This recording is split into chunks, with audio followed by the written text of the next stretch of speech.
Hey there, hardcorers. This is Celestina, and over there on the other side of the earth is Miko. What's up, girl?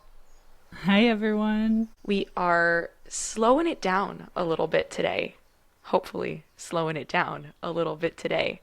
And we're going to touch on some breath work in particular because this week has been a little bit wild and crazy, and I don't know, I can use it. I'm sure you can use it, but also because this is one of the techniques that Miko uses with her clients in her opportunity work, but also just I feel like it's amazing to have this knowledge. So we're here to share it with you today and also relate it a lot of it to human design as we do. Thank you for the introduction. And yes, I'm super excited about this episode because let's get a little bit into breathing exercises in the first place, why it's important and why, if you haven't implemented that into your life yet, maybe it's time to do that. In the opportunity concept, breath is a major element. Breathing exercises are a major element because they are the connection between your physical body and your mind and emotions. So you have the physical body with which you breathe. So you take inhales and exhales with your lung. And you, however, are able to balance your mind and emotions with breathing. So I'm going to give you a few examples here as this may help understand where I'm coming from. Because when you are happy, your breath changes. When you're sad, your breath changes. When you're angry, your breath changes. So no matter which kind of emotion you have, your breath will change. Either you're holding it, or you're speeding it up, or it becomes more shallow or deeper. So depending on which situation you're in, your breath shifts. So if your emotions can have that kind of impact on your breathing, your breath can also have that kind of impact on your emotions. So doing breathing exercises regularly is going to help you immensely to really balance out your emotions. Because when you breathe consciously, very regularly, you're going to be able to also control your breath in situations where it's usually difficult for you to control it. So for example, if you're standing in front of your boss and he really got you super angry and upset, you could simply take a few breaths instead of just releasing all of your pent-up energy onto him and get fired. So this will only, however, be possible once you've practiced this regularly, because if you think that I'm going to do some exercises today and then I'm going to skip it the next few days, and then I'm really going to use it just when the moment happens that I get angry and upset, you're not going to be able to do it, because your emotions are going to be so much stronger and are really going to run the show if you don't balance it out. However, breathing exercises is not the only way to do this. There are many things that you need to consider before stepping into breathing exercises. And I also work like this with the opportunity concept, where I first help and support my clients in balancing out their environment where they're living and working, help them bring balance into their diet, and help them bring balance into their exercise routines, so physical movement. The environment also includes sleeping habits, and we're going to today focus a lot on the environment aspect of your human design chart, because this is a very big part of breathing exercises. So simply practicing breathing exercises is not all there is to it, because you also need to be in the right environment, potentially even surrounded by the correct people. But for a lot of you, it's going to just be you, yourself, and you. Me, myself, and I. Would you like to add something to that? I like that you're approaching this as it's more than just the breath work, right? Because I feel like when we think about breathing exercises, oftentimes we'll think of like a monk, because that's where my mind goes, right? And like having to be in that like serenity, or having to be in like a room without anything and just focusing on your third eye kind of thing.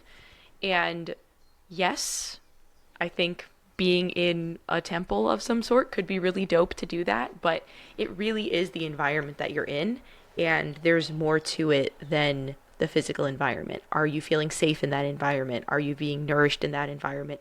Are you exhausted? Because I can tell you, exhausted me doesn't want to do anything, right? So, like, there's so many steps to get your body, your mind prepped for just breathing and being cognizant of breathing than just like being like, okay, I'm going to breathe today. Yes, we breathe every day, like every minute of the day, but I think it's different, the concept that you're talking about. So all I'm trying to say is that it's more than just the breathing aspect of it, right? Like there's different steps that affect your life before this can become a more integral part of your life. So love that you touched on that. Yeah, absolutely. And also, I mean, the opportunity concept cannot be taught to someone who's in survival mode. There are just things that need to be a base, a cover for you to even think about taking the next steps. If you're in a war zone, all you're thinking about is how I'm going to get food, how I'm going to survive and get the right shelter, how am I going to, if you have a family and friends, how am I going to keep them safe and myself safe. So there are things that just need to be a given before you can even have the luxury of working on breath. And one of these aspects is as well mindfulness. So before you can even recognize that your breath has such an impact on your life, you need to also practice mindfulness. And this is something I always go back to all the time, over and over and over again, because I think this is something that every single one of us should practice and should get to know. Because the more that you practice being in the present moment, so mindfulness, for everyone that doesn't know what it is, and you may have been living under a rock if you haven't heard about this yet, because this is in everyone's mouth. But mindfulness is often confused with meditation, and it is a form of meditation, but it's not meditation. So it is something that you can do at any point in time. You can even do it right now, listening to this podcast or watching this podcast, by observing your five senses, being in the present moment, observing your five senses, whatever it is you're looking at right now, observing the colors, the shadow, the light, the reflections, all of these things, using your eyes to observe everything, using your ears to hear everything around you, using your nose to smell everything around you, using your hands and your body parts to touch things around you, or even just feel a sensation on your clothes on your skin. And if you just had something to drink or eat, then you can even still taste the world around you.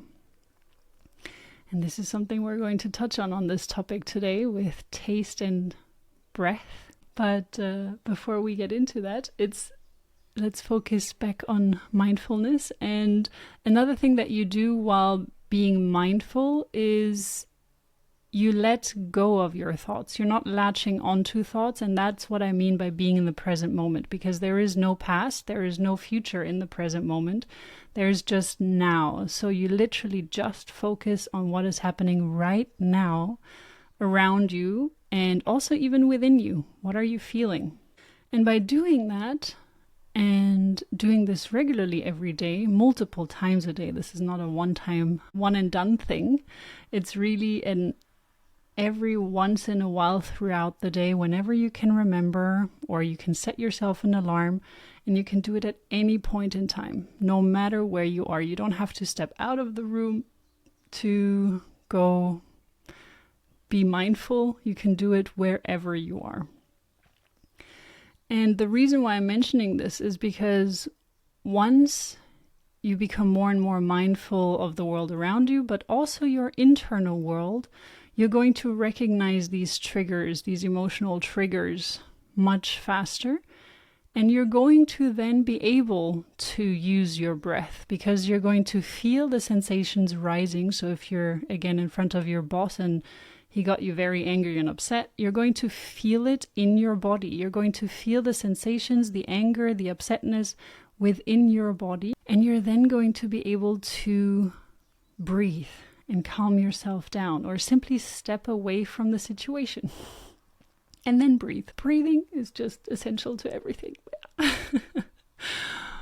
But this is just a little bit about as well mindfulness, and going again onto how many things need to come before stepping into the breathing exercises. So the next aspect I would like to mention on this topic is to look at your chart. And you would then first look at your circuitry. How much tribal circuitry do you have? How much individual circuitry do you have? How much collective circuitry do you have? We haven't done an episode yet on circuitry, so we're going to be doing that in the future. And for now, if you do understand what that means, as a tribal being, if you have a lot of tribal energy in your chart, you're most likely going to enjoy breathing exercises with others. So this can be literal breathing exercises, as in you're doing pranayama work, you're doing yogic breathing exercises, or Buddhist monk breathing exercises, so that the Wim Hof method, for example. So there are many different things that you can do, but you probably enjoy doing it with others. This can also, however, be singing in the choir. This can be going to a comedy club and laughing. Laughing is an amazing breathing exercise, even though it's often not considered a breathing exercise. But it really is. I mean, it engages your diaphragm. It releases happy hormones. So it's definitely a breathing exercise in my book. And if you have a lot of individual circuitry, you're probably more likely to enjoy doing breathing exercises on your own by yourself. However, if we're looking at other elements in your chart, like the environment, you really need to be mindful where you're doing your breathing exercises, because there are environments that are not correct for you. So the first things that you would be working on in human design and in life in general, in my opinion, my personal opinion, is you would be working on your environment. Where is the right environment for me? And this becomes relevant at around after 30, after your Saturn return. It becomes more and more relevant. You can also start using it on kids as well, but it's not as crucial for them to be in the correct environment. After your 30s, it becomes more important. So this is the first part. You would really hone in and understand your environment and where to do these breathing exercises. And the other part is your diet. And we have a registered dietitian here. So let's take her outlook on nutrition and how important it is to really balance out your nutrition and feed your body with the right food so that it can have the energy that it needs to move you through life. Okay, big caveat here is this is also like if you're in a place where you can afford the things, right? Like if you feel like you're paycheck to paycheck, feed yourself with how you can feed yourself and your family, right? So I feel like that's utmost importance. And I think sometimes we forget about that with nutrition as a whole, right? So just take that with a caveat. But yeah, I don't believe that there's one correct diet out there for people. And I also don't like the word diet, right? Because then that implies that something's being missed or we're excluding something. And really, the more variety you can put into your body, as long as your body likes those foods and you're not allergic to them, the better, right? But also we've done a human design episode on like taste and what that is, right? And like your specific nutrition for your body. So explore some of that as well, because I've noticed that the more I've been able to lean into that, and rather than following like a specific regimen that I learned in my like academic studies, that I've felt better, that I've had more energy. So I think that there is definitely something to following the nutrition for your design, right? Again, take that with a grain of salt. Do your own experimenting, explore into that. But the more you can have variety in your life, right? So like 20 different kinds of fruits, veggies, nuts, and seeds a week, the better. If you can aim for that, amazing. I'm not going to say don't do animal proteins, right? Because that's a carnivorous life or a non-carnivorous life. A vegetarian life isn't for everyone, right? But if you know where your food is coming from and it's not like ridiculously filled with chemicals, again, this is coming from a POV of privilege. So take this with that same grain of salt and understanding, right? But like if you know where your food is coming from and you can choose foods that don't have a ton of chemicals in them and they're not heavily processed, the better. The more they look like the recognizable fruit, veggie, whatever it is, the better. But yeah, I don't subscribe to any one particular diet because we're all made completely differently, and some people work with fasting and like that's good for their bodies, but I can tell you that if I don't eat when I'm feeling exhausted, I will crumble. Yeah.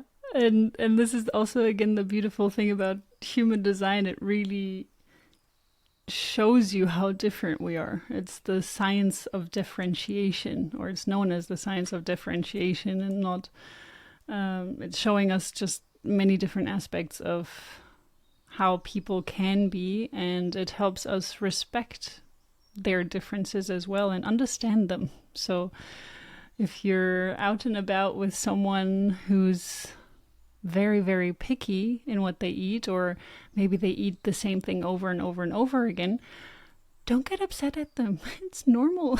It may be normal for them depending on their design, or they may be conditioned. This is also a thing. So, Quick little side note on this. I was sitting at a park the other day and I was just like watching this couple eat the roasted chicken that they bought. I know, so random. But like I don't know anything about them or their human designs, but I thought it was very interesting. Neither environment nor like, it's digestion related. It is, I'm pretty sure. The woman was like doing this with her knee the whole time. She was like bouncing her leg up and down, right? So like active. And she didn't do it when they weren't eating, but the whole time they were eating, she was like bouncing her leg up and down. I was like, damn, in my mind that would be super annoying. But for her, it's probably really helpful for her to digest.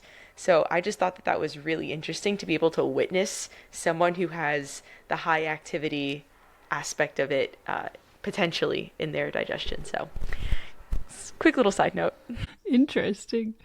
For me, this, yeah, you may be right that this is something that helps her. To me, someone that has this, well, okay, this is extreme, diagnosing it with restless leg syndrome, but someone that just keeps moving their legs, whether it's someone being active or passive in their environment or digestion, I don't really think that is a healthy expression. I think more it is just a lot of pent up energy, and it shows that people are not moving enough. So she may have been a generator or a manifesting generator, and she may have a lot of motor centers, and she doesn't release that energy consistently or enough.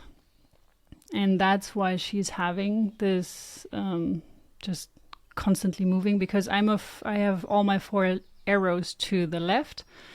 However, I'm not a generator or manifesting generators, and I only have one motor. But I have never had this constant moving thing. I know that generators, kids especially, or manifesting generator kids, or if you do have a lot of motors, even as a projector or a manifester, if you have the other motors defined, then you can have a lot of energy inside of you. And if you don't release it, you're going to be stuck with it inside of your body, and you won't be able to release it any other way than just constantly moving. And I think this is a big reason why people are being diagnosed with ADHD, when it's just so much more simple. We just need to go back into nature more, move more, have the kids run around more, not complain when they're bouncing up and down at the restaurant. Instead, you should have probably taken them to the park more, or I don't know. It's just many different reasons, and avoid sitting them in front of the screen. Even though, of course, I totally get it. Trust me, I know how difficult it can be to have kids, and sometimes you just want the easy solution. So no blame here. It's just that if before giving them Adderall or some tablets, or even diagnosing them, because a diagnosis can be very detrimental in itself as well, because you then start to identify with it and start to think that something's wrong with you, and it's just energy, pent-up energy that hasn't been released in some cases. Of course, not every case. That was a great little sidetrack. Love that for us. Yeah, had nothing to do with breathing exercises. Back on the topic, thank you for getting us back. So the first thing you would look at would be, the second thing you would look at, because we already covered the circuitries. So the second thing you would look at is environment. And your environment shows you where you should be practicing your breathing exercises. So yes, you can have an active environment. That means that your arrow would be pointing to the left. That is the bottom left arrow on the unconscious side of your design, the red arrow often, or simply just on the unconscious side of your design in the nodes. Your environmental arrow would be pointing to the left. That is an active environment, and that does mean that your environment should motivate you to move. It shouldn't motivate you to sit still and relax. It's really more about having things move around in your outside world, and you being motivated to do the same because of your outside world. So if you have your bottom left arrow pointing to the right, that would make your environment a passive environment. And that means that you would thrive in a calmer environment, a place that lets you relax and slow down, wind down. So what happens when you create your environments like this, or if you choose a working environment that is more relaxing, if you're a right arrow, and a working environment that is more active, if you're left arrow, it can help you thrive more. It can help you be more inspired. It can help you be healthier. It can help you on many, many different ways, because it's basically the foundation for your physical body. It's just like a house. If you choose the right land, so in this case, if you choose the right landscape for your body, it can thrive and can be stable and still balanced and flexible at the same time. So that's what we're trying to do. So first, understand if you're a passive or active environment, and also choose to do your breathing exercises in such an environment. So if you are an active arrow, and you're going to choose to go all the way up onto a mountain without anyone around you, and everything completely calm and nothing is moving, it's probably not the best environment for you to breathe. If you're a mountain person, on the other hand, it could still be a little bit better, but it's still not ideal. So you still kind of need movement and be inspired to move. So the next thing is you would look at your environments. So you would take a look at whichever environment is stated in your human design chart. Would you like to add something to that for now? I think that's such a good perspective to have, because you may not have the same, like I was just looking at David's chart and my chart together, right? You may not have the same environment as your partner, even if I don't know, your relaxation may be different. And I think that that's also really important to note. Yes, for you as an individual, but also knowing yourself in a group environment, or if you do benefit from being in a group space or an individual space or a space where you need to get away from everyone. That's me, I feel you. Versus being in a space, right? So like if you're doing breathing exercises in a retreat space, maybe you're going for I'm just throwing it out there, but maybe you're going for a smaller, more niche retreat where you do have the opportunity to go away and be in your own space versus, I don't know, like a larger space where you're doing breathing exercises with a whole bunch of people, right? So knowing this is super important because knowing what's right for you will also help you choose the opportunities in your world that come up for you. So yeah, maybe you want to start breathing on your own and this is invigorating you to start breathing on your own, but maybe that next step for you would be to do it with someone else. But seeing if that's right for you, I think is also really important. So these insights are fantastic.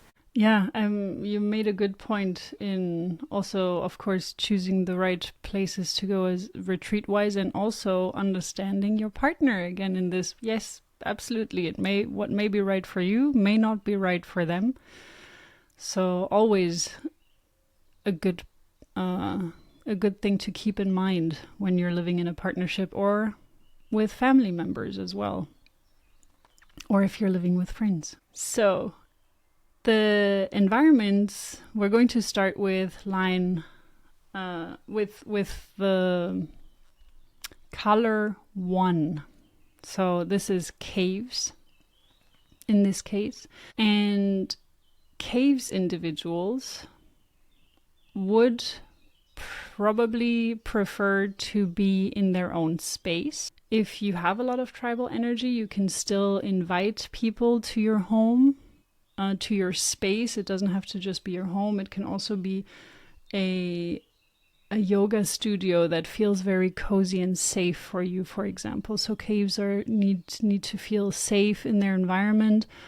You shouldn't have any door or window behind your back. There should be a wall so that you feel safe and protected. And also, caves are often very selective on who they let into their homes. So also, when you're doing breathing exercises with someone else, if you're doing them with someone else, you don't have to. You can also simply choose to do it in your own safe space. But for you, it would be best to do it in a safe space, not to do it in the middle of the forest. Because this is your safe space, is where you can cleanse and release all the negative energies. So yeah, choose the people right, choose your people well that you do the breathing exercises with. Do you know any cave people? No. I don't know any cave people, at least not off the top of my head. I'm sure they exist. Yeah, they do. Yeah, it's interesting because it's also a lot of times people would feel that I need to live in a cave without windows and I have to but it's not that way. It's not that extreme. It's more regarding the safety aspect. Yes, you may like it more dim. You don't need such bright lights. But some cave people really enjoy having big windows, but at least have this protective space behind them, or just spaces to also retrieve. So then we have markets. And with markets, it is about information exchange. So you like to be in the information field, hustle and bustle, understand what is happening, gathering all the information that you can around you. You may also even enjoy being in literal markets or market spaces. This can be a food market, or supermarket, or literal market, or places where you deal with financial things as well. So it can be many different spaces. And for you, there is either an internal market or an external market. So if the arrow is pointing left, you are internal. If the arrow is pointing right, you are external markets. And it's really the internal markets would be more focused on an internal space as well, while the external market would be also more focused on an external space. So let's take an example of being in a park. Also, you can be in a park with people, but you can simply, if you're an external market, you can simply be in a park surrounded by people and do your breathing exercises there. So this would be a place where a lot of people are communicating, talking, exchanging information. There's a lot of movement, and you can still be by yourself in this place. An internal market would be a similar area where you would be inside instead of an outside space where things are being exchanged. This can be cafes or places like this, and breathing exercises don't have to be obvious. You don't have to be sitting there doing Nadi Shodhana where you're using a specific mudra.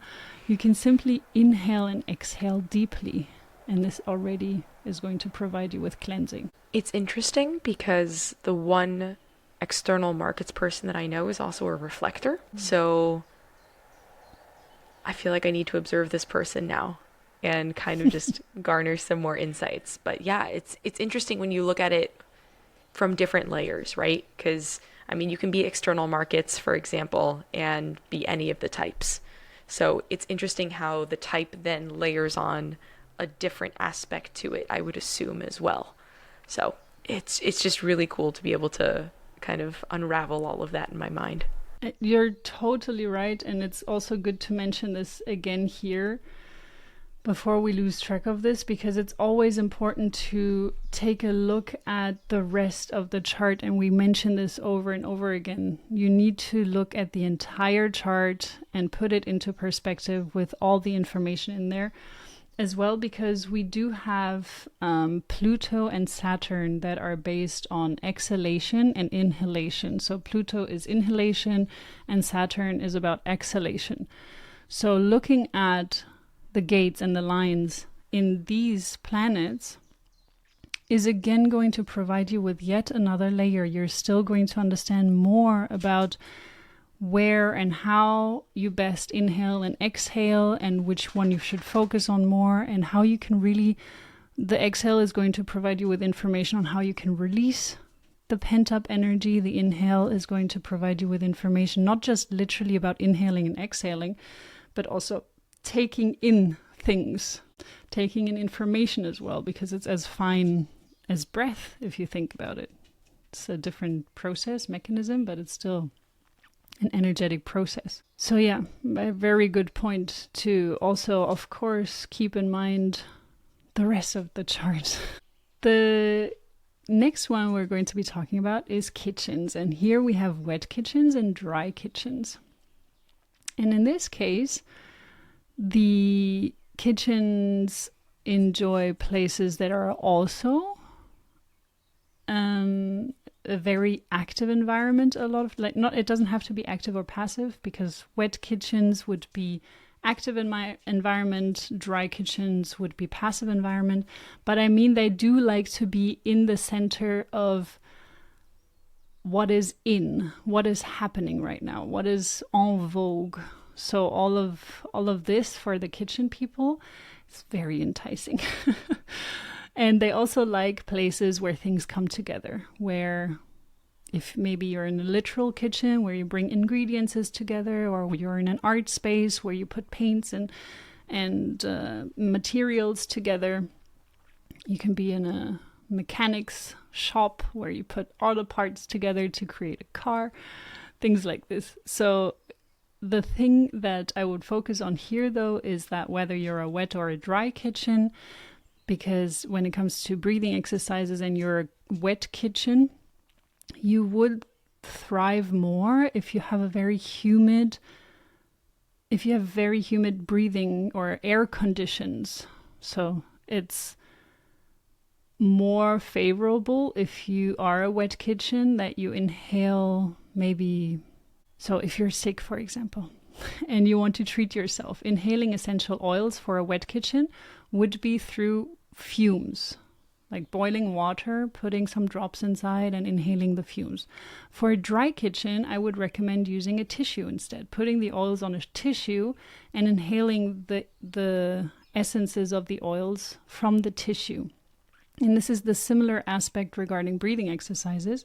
If you are a wet kitchen, keep your environment humid. Try to use not a dehumidifier, but add humidity to your environment. And also prefer spaces that are humid. Saunas, for example, that are humid instead of dry. If you're a dry kitchen, prefer saunas and breathe in saunas, for example, that are dry.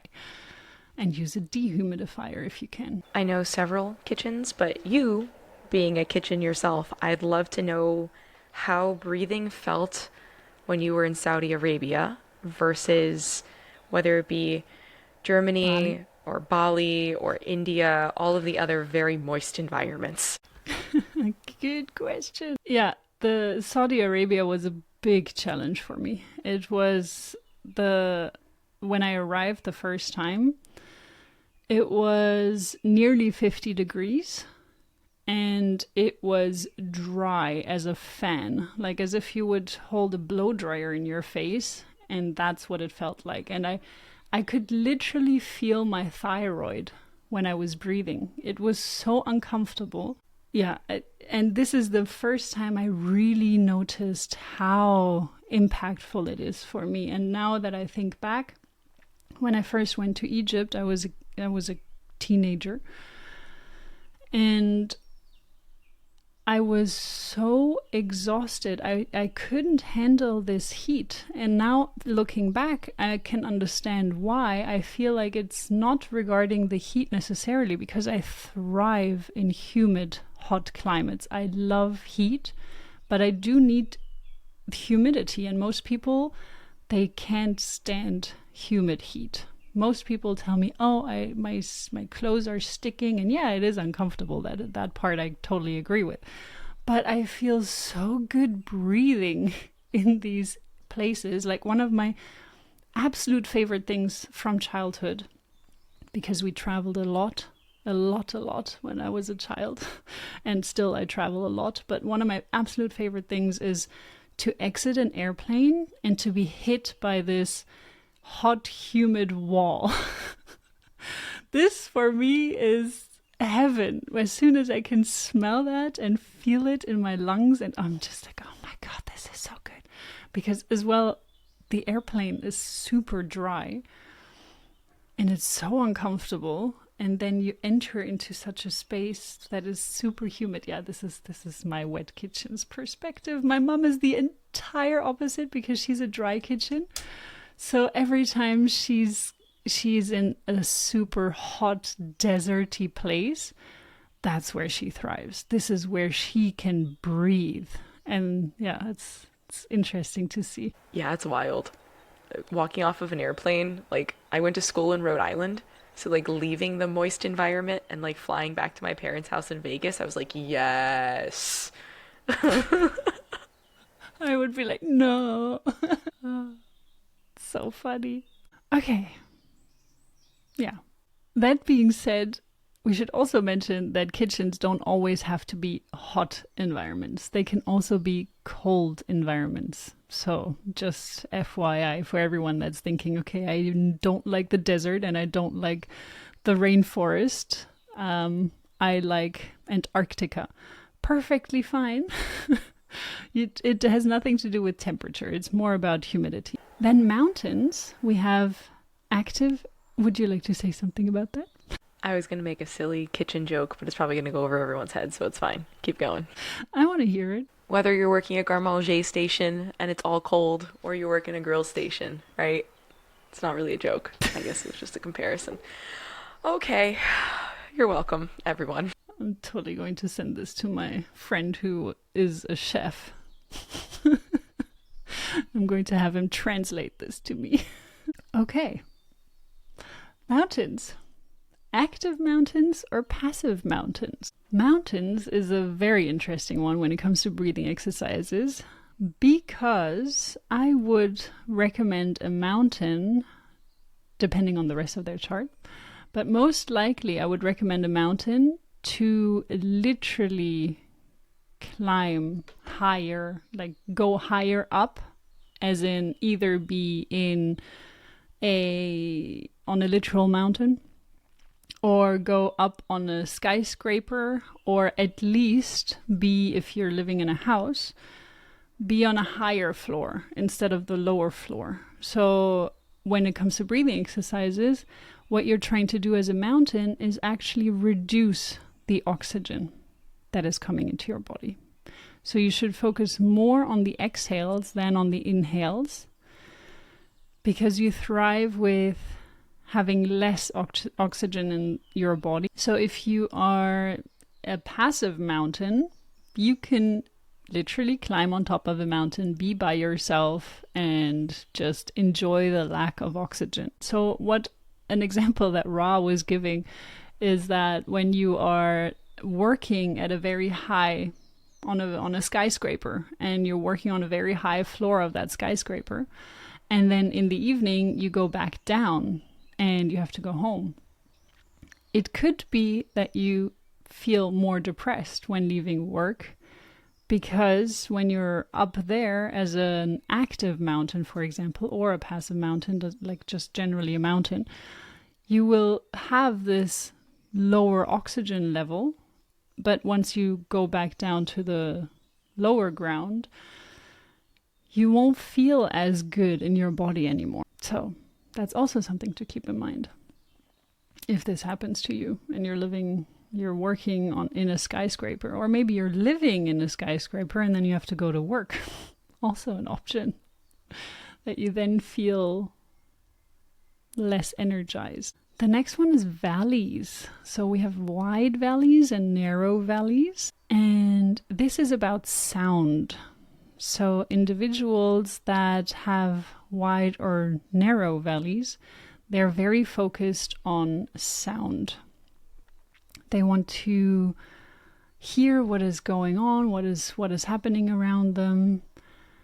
And in narrow valleys, you thrive more when you understand where the sound is coming from. So wearing headphones can be beneficial, and this can also be something that can help you while doing breathing exercises. While wide valleys often don't enjoy wearing headphones.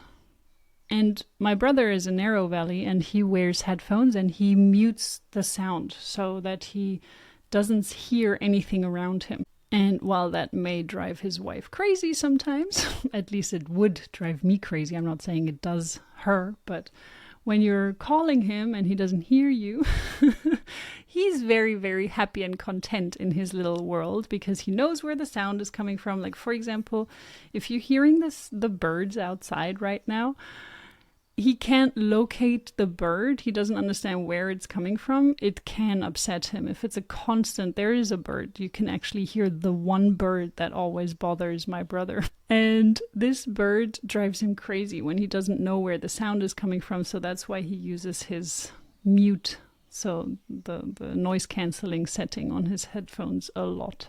And this can also help you with breathing exercises, using music to breathe instead of just silent breathing. Wide valley perspective over here. Hey, yo. So I find that, so I've lived in physical valleys and I've lived not in physical valleys. And I can tell you that I like being in a physical valley significantly more than like living by the ocean, for example. And not that all the days there were like fan-fucking-tastic, but there is something about being in the environment. Like you said, over 30, right? Like there's something about being in the environment and just feeling this like more groundedness. Yeah. When it comes to breathing, I can tell you that. So it's interesting because I actually did just get some noise canceling headphones. You guys have probably seen me wear them on here. I love them. But it makes me very uncomfortable to not be able to hear myself breathing. It's really weird. Or maybe it's because I can hear myself breathing. I don't know why, but wearing the noise canceling headphones like while I'm doing a task, it's nice because I can block out the bogan. If you're in Australia or from Australia, you know what I'm saying? Block out the bogan on the bus. It's blocking out like, I don't know, like the riffraff on the bus, like the whatever. Anyway, blocking out the bogan. But it also makes me very uncomfortable and I get a little bit dizzy when I walk with them. So it's very interesting For to have you, that. And now, yeah. for you, it's actually, I mean, that's what I'm saying. The narrow Yeah. valleys, they enjoy the headphones cancellation. The wide Yeah. valleys, not so much. No. And They it's, prefer but I to, like, like, go ahead. they prefer to hear sounds further away. As in, for Yeah. you, it would be more like a surround system. That for you would be great. But headphones, not your ideal. No, and it's so interesting because so like when I'm in a cafe, typically I won't wear headphones. In Germany, I did not wear headphones because I couldn't understand the people around me anyway. So it was like this it was like white noise. It was beautiful. And then I got to understand German a little bit more and I was like, "Ah, I can like kind of understand their conversation." That's super annoying. But I think you're right. It really well, I know you're right because the noise canceling headphones make me feel ill. But Me too. having like the external sound and being able to like just be me in that external sound is so much more comforting than headphones on blocking out the world. Yeah.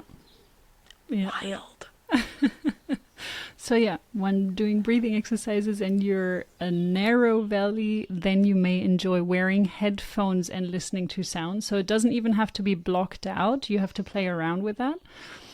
I was just saying that for my brother, when he's doing a task, he wears the noise canceling and then he can focus on the music and he can focus on his task. Or he sometimes doesn't even play music. He just cancels out the noises around him.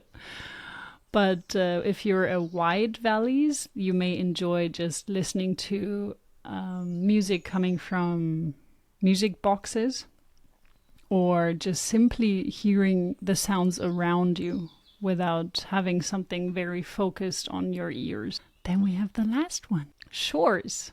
So shores, you have natural and artificial shores. Natural is when your arrow is pointing to the left, artificial is when your arrow is pointing to the right. And this can be literal shores, as in for the natural, it can be literal shores that you're at the ocean or at a riverbank, or also riding a bike, like, or doing anything that is in balance, where you can look to the left and to the right. It can be a canoe, canoe, I think. So you're basically in balance on something. It can be a skateboard, it can be whatever it may be, where you have to kind of balance yourself and you still have both sides to look at. You have the left and the right. So the shore people enjoy that kind of thing where they have everything under control. So when you're on a boat, for example, you still can see to the right and to the left and often maybe see the shore and then see the width of the ocean. So having this thing in the middle, that can really, shore people may really enjoy this. And on the other side, you have the artificial shores, which may be more of an artificial environment, as in you may be sitting on your porch and you can still see the outside world moving around in front of your house, but you also kind of have a look on the inside world, what is happening. So you're basically on the edge of something. And this is what shore people really enjoy. They like to see both sides of things. They may also like to be on a border of something, maybe Switzerland and Germany, for example, and they can still see both sides of things, or an urban area and a city area being on the brink of it. When it comes to breathing exercises, the natural shores may really enjoy having, this air breeze of the ocean breeze of when you're standing at the ocean, to really have this smooth flow of air and still being able to look out into the ocean or the lake or something like this. And the artificial shores, they may just try to experiment with this. Maybe you enjoy doing breathing exercises while balancing on something, or while observing from your porch, as an example, if you have a porch or a balcony, for example. So just having as well something to observe around you where you can see one thing cross over to the next. Could also be next to train tracks, for example, even though that wouldn't be necessarily the healthiest place to do breathing exercises. But I'm just giving examples here, okay? I don't think I know shore people, so can't give any insights there. Sorry, guys. Yeah, I also know a few, and I don't really know if I've talked to them about this aspect. So yeah, this is just a little bit about breathing exercises and where you should be located to breathe.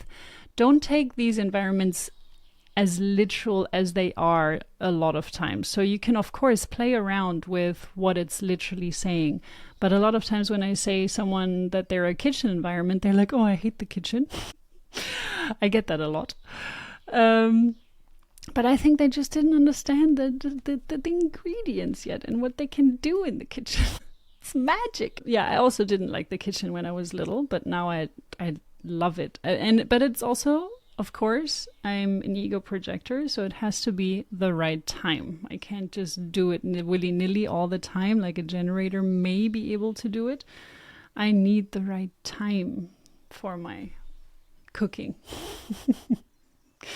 But yeah, so don't take it too literal, play around with it, decode it for yourself as well. Listen to your intuition always, your inner authority. And also, there is more to it, as always. So as I've mentioned, Pluto and Saturn play a big role in it, and you can look at many different aspects in your chart as well regarding, just type and just stick to the basics and channels and how the centers are connected and split definitions and many different things to take into consideration. And if they want to learn more about that, how can they work with you? They can take a look at the Opportunity website. We are both linked in the Hardcore Instagram site. So yeah, you can contact us there anytime and also provide us with some feedback, either through the podcast platform that you're listening to. Spotify does a good job in that. You can also provide feedback on YouTube and simply message us on Hardcore on Instagram. Amazing. Thanks for taking the lead on this today, Miko. Appreciated. And sharing all of your wisdom, knowledge about breathing and how one can best do that based off of their human design environment. Thank you very much for being here and for providing your, how did you call it? Quips. My sassy little quips. Yes, thank you. And thank you everyone for listening. Appreciate you having here and hope to see you again next time. Ciao. Bye.